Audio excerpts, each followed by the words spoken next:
Support comes from the Missouri Forest Products Association, saluting Earth Day on April 22nd with an ongoing commitment to help offset carbon emissions with sustainable harvesting of Missouri forests. Details at choosewood.com. Welcome to St. Louis on the Air. I'm Sarah Fenske. St. Louis is home to one of the busiest inland ports in the United States, but most area residents have been taught to turn their backs on the Mississippi River. Visiting the Arch or catching a glimpse from I-55 might be as close as they get.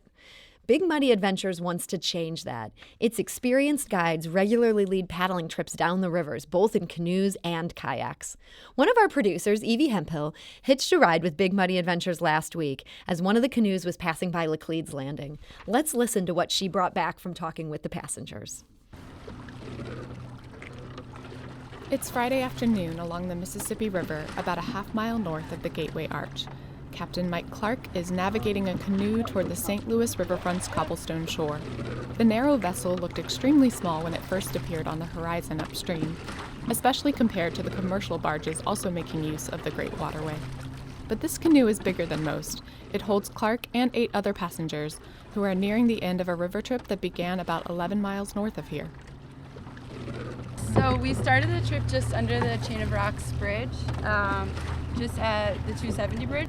That's Fiona Fordyce, a Big Muddy Adventures guide who's assisting Clark on this particular journey. We went under the old Route 66 Chain of Rocks Bridge. We crossed over the natural formation, the Chain of Rocks. Okay. We went around Mosentine Island. We stopped at the south end of the island and on a really beautiful sandbar and had lunch. We saw some blue heron, some egrets. We saw some fish jumping, and we continued down to where the channel meets up with the river. Passed under some neat bridges under the stand span, which was cool. 2 of today's passengers are from St. Louis, and several others, members of the Canoe family, are visiting from Seattle. The way Justine Canoe and her teenage daughter May Canoe describe the experience might surprise people. So many associate the Mississippi with strong currents, floodwaters, and frightening depths. It's very relaxing and it's been pretty peaceful. We're not feel paddling very often. So it feels very remote, right? And peaceful and natural by the island where we swam. You wouldn't even know that you're by a big city. But the transition to from the island to here is like you're traveling from 2 different times. Yeah. St. Louisan Patrick Barry is one of those people who initially thought that taking a canoe out on the mighty Mississippi would be pretty wild and risky. He crossed paths with Clark for the first time in Forest Park on Earth Day a couple of years ago. He told me, hey, I take people out on the Mississippi River, which sounded crazy to me. And even crazier, he said, we go at night. So I said, where do I sign? Barry managed to convince his wife to sign up too, and their first trip left them surprised by a deep sense of peace.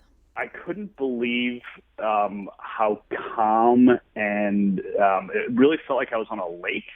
I think before my first Big Muddy trip, probably my only experience on the Mississippi was on the riverboat McDonald's at a grade school field trip. So my walking into it, I was thinking there were going to be barges and big logs and muddy water, and I didn't see any of that. It was calm and peaceful and incredibly quiet, and I did not feel like I was in the middle of St. Louis. Out on the canoe on Friday, Fordyce points out that some parts of the day's Big Muddy Adventure take place along stretches of waterway that aren't open to larger commercial traffic.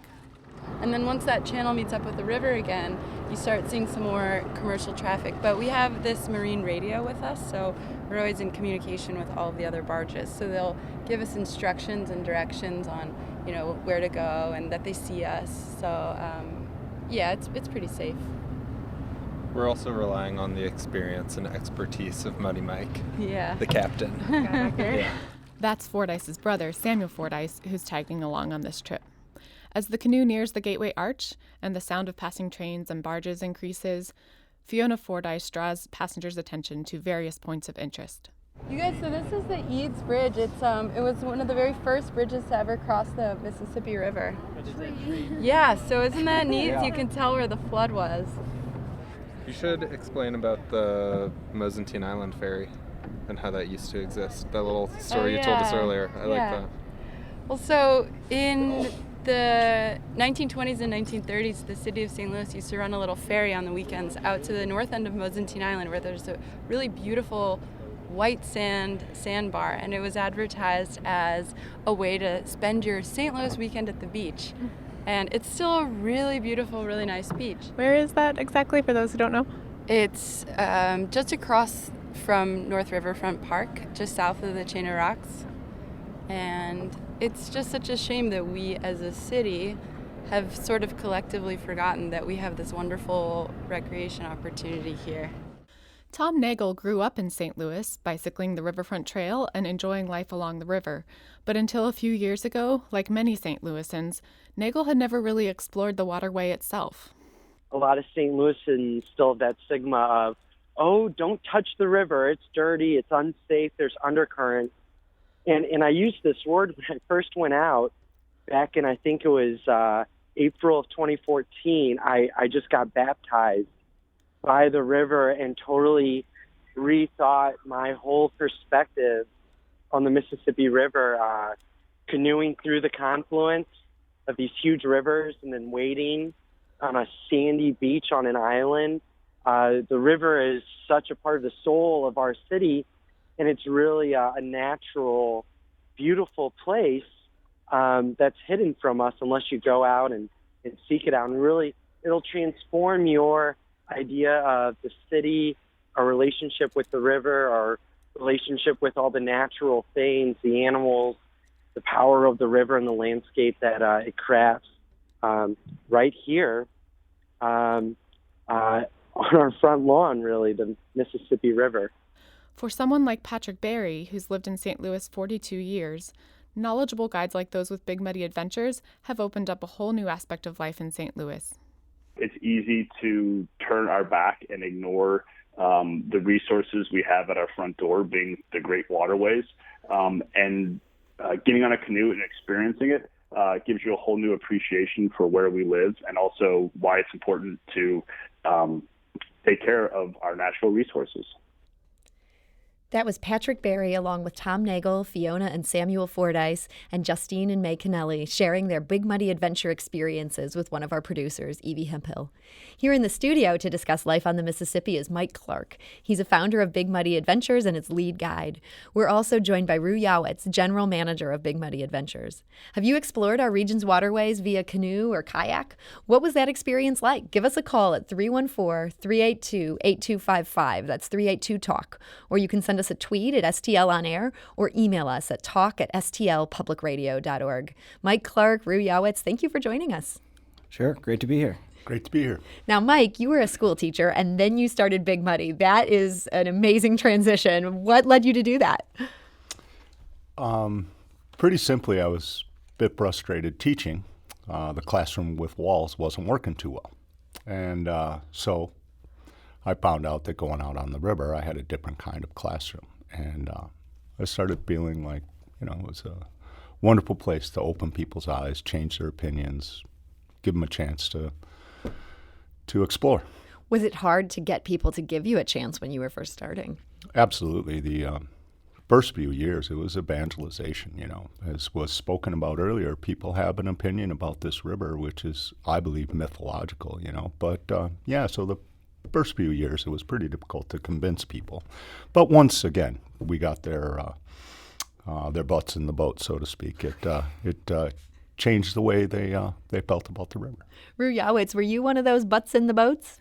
Yes. I met Mike in 2008 at an Awesome Blues concert, and he told me what he does, and I grew up here and thought of myself as a paddler, but didn't realize that I could paddle without leaving St. Louis. It just hadn't occurred to me. So you used to travel to go I did. Do this. Traveled to the Ozarks, traveled to the Quetico National Park in Canada, other places. And got to know Mike, and he got me out and definitely changed my perspective on St. Louis. And I got completely hooked and became a full-on river rat, as we call ourselves. And Mike, you used the word that you were evangelizing people. It sounds like some of your converts have come in one by one by one. Has that been the way of it for the river?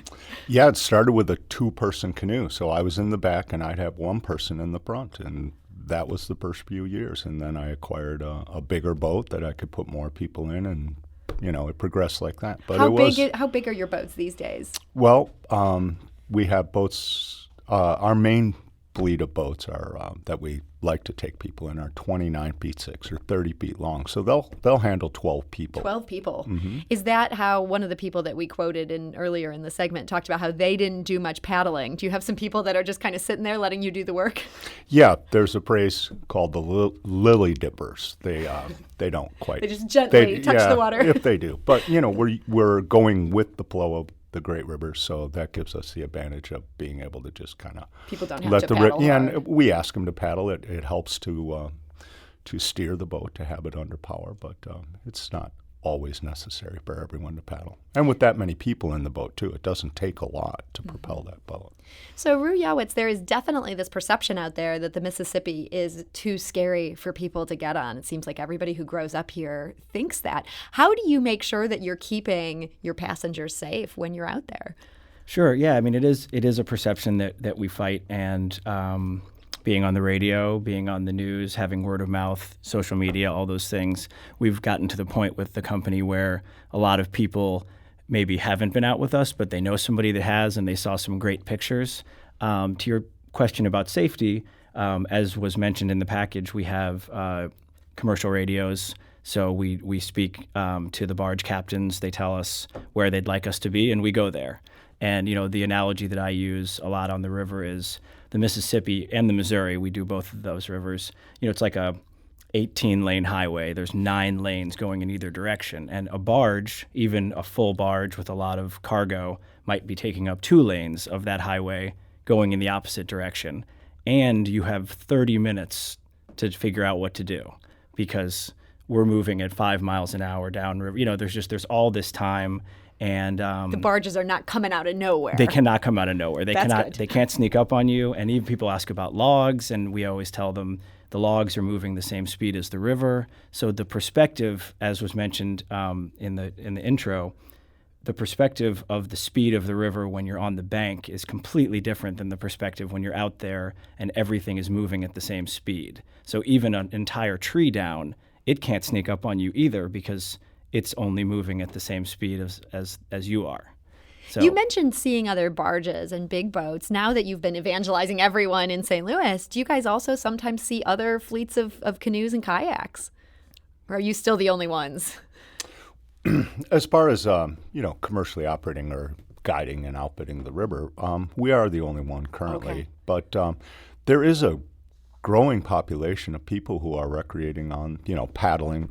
We have an organization in St. Louis called St. Louis Canoe and Kayak who does a wonderful job of getting people individually in their own boats out there. So have you noticed a change in the years you've been out there in terms of an increase in recreational users? Absolutely. Not a monumental change, but certainly a great increase. There's a large number of people, let me say, 50 to 100 people who are paddling the entire length, kind of like the Appalachian Trail or Pacific Crest Trail.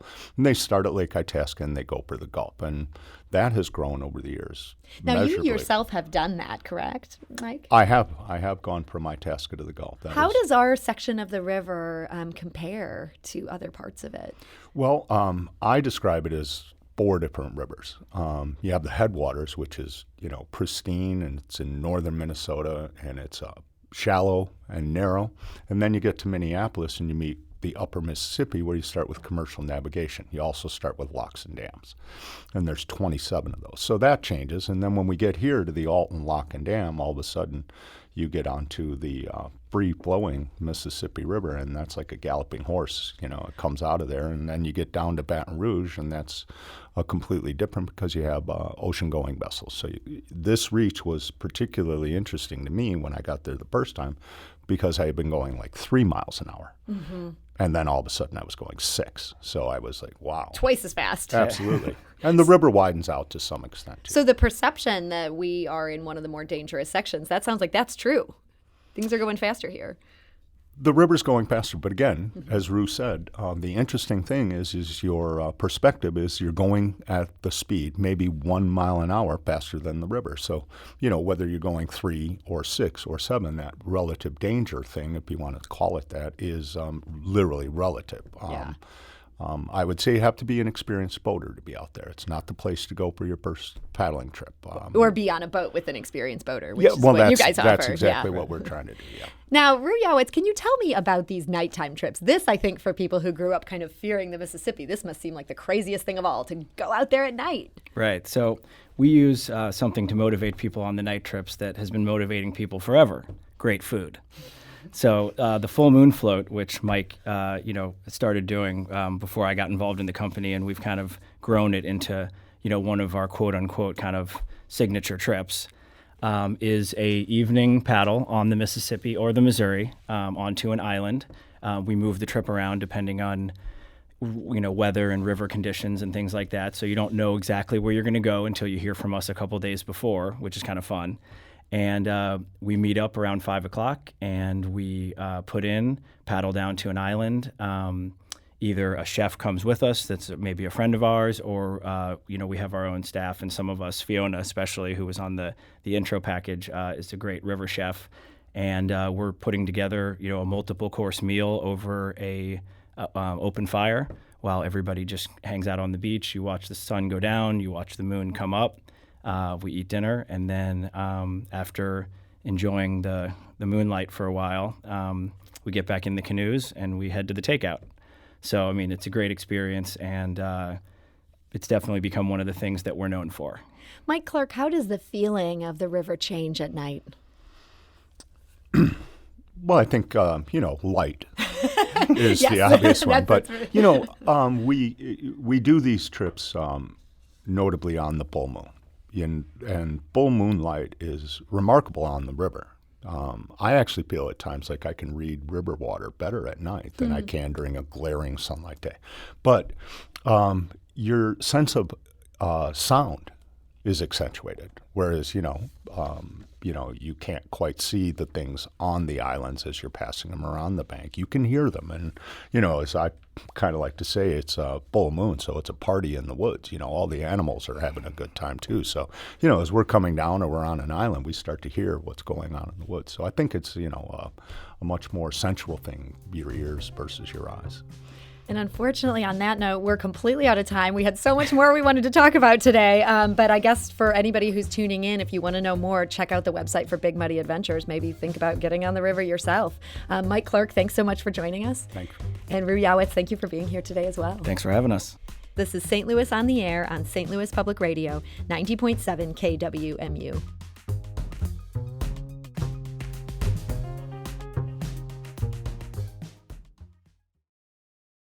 Support comes from the Missouri Forest Products Association, saluting Earth Day on April 22nd with an ongoing commitment to help offset carbon emissions with sustainable harvesting of Missouri forests.